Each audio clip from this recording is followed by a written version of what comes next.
You've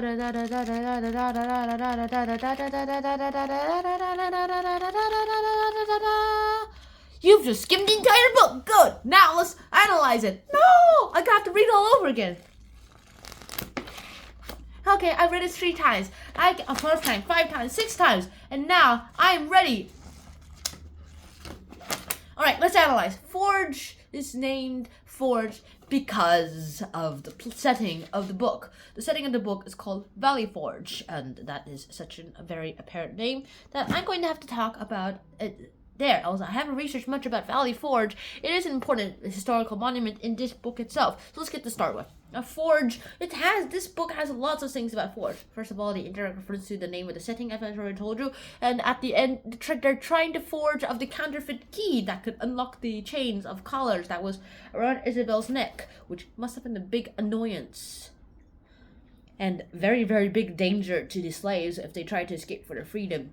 And the third thing I'll have to say is that, well, the forging of the key went wrong, so they just have to steal the keys. And this adds a lot of references to the actual forge. Blacksmiths are people who forge stuff, and and that's also a reference to forges too. But the next best thing I'm going to have to say is that that's not the main focus of this book. Although it itself is called that name, it isn't really that much about a forge. Sure, the main character of this book, Curzon, not Isabel this time, actually did become an apprentice to a blacksmith, but that wasn't until later.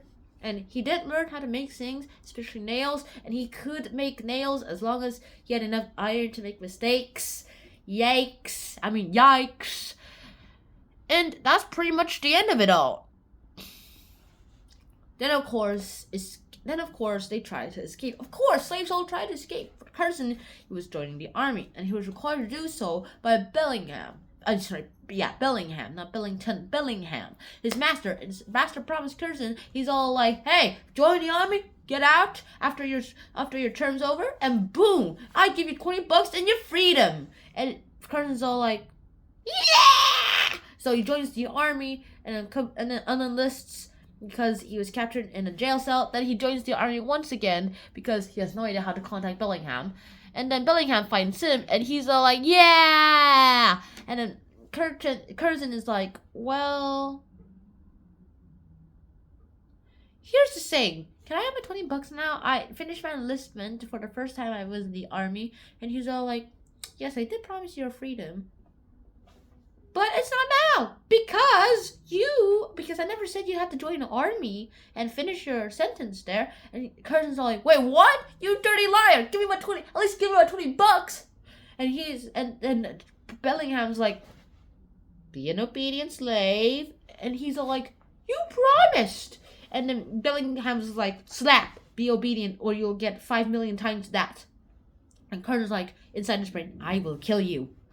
Finally realizes, and then we finally realize that he had to reforge the new link to a friendship that he literally shattered, like a chain, shatter, reforge, melt, reforge, and the melting part is basically when they're meeting together.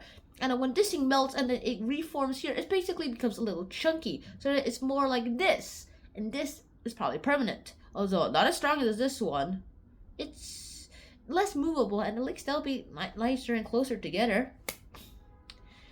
And the last thing I really have to talk about is escape. Escape is the main goal of everyone. And here, it's just one of the greatest ideas of a slave. Unless it's like one of those who are especially very, very obedient. And they're all like, we're gonna listen to him so we don't get any floggings and we get the good stuff.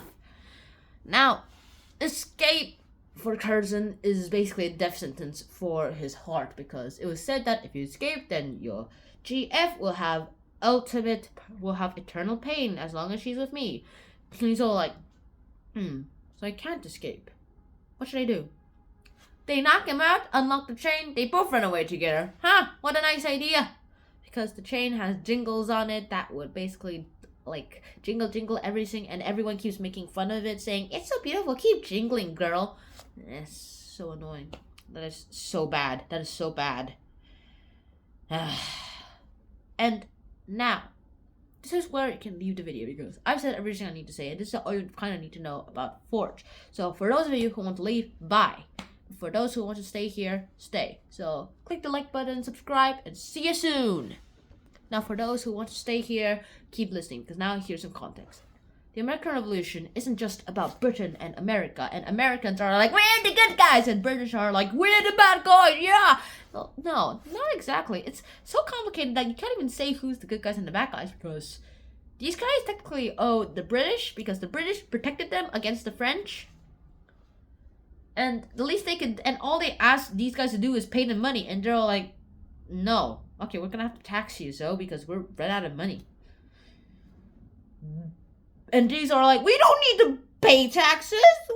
We didn't choose to be British. British rules. And you're like, we're the ones who protected you. You owe us. If without us, you'll be French. I mean, that's a good point. So you could say that the British were also the good guys in this sense. But technically, they did do lots of bad things. The Americans, to be honest, could be like the troublemakers. It's like a kid trying to be independent. Like, it's like the Americans are teenagers and the British are parents, and the parents are like, we protected you, so now you can repay us by at least giving us some of your money. And the teens are like, no, I earned this money fair and square. And they're all like, give us the money right now, or we're just showing you. You're not legal age yet, so yeah. And he's all like, sucks to be you, I guess. And for the next few years, he fights a battle, and then finally he becomes of age and becomes independent, and he wins the war. And at least he makes peace with his dad, though. His mom's dead, technically. And that's all about the American Revolution. Now on to slavery. Slavery happened years ago when lots of British people and other European people too, not just the Brits, came to Africa and stole them. They took them out they took everything off of them. They stripped them of their freedom, their rights, and gave them new rights and freedoms. And they were harshly limited.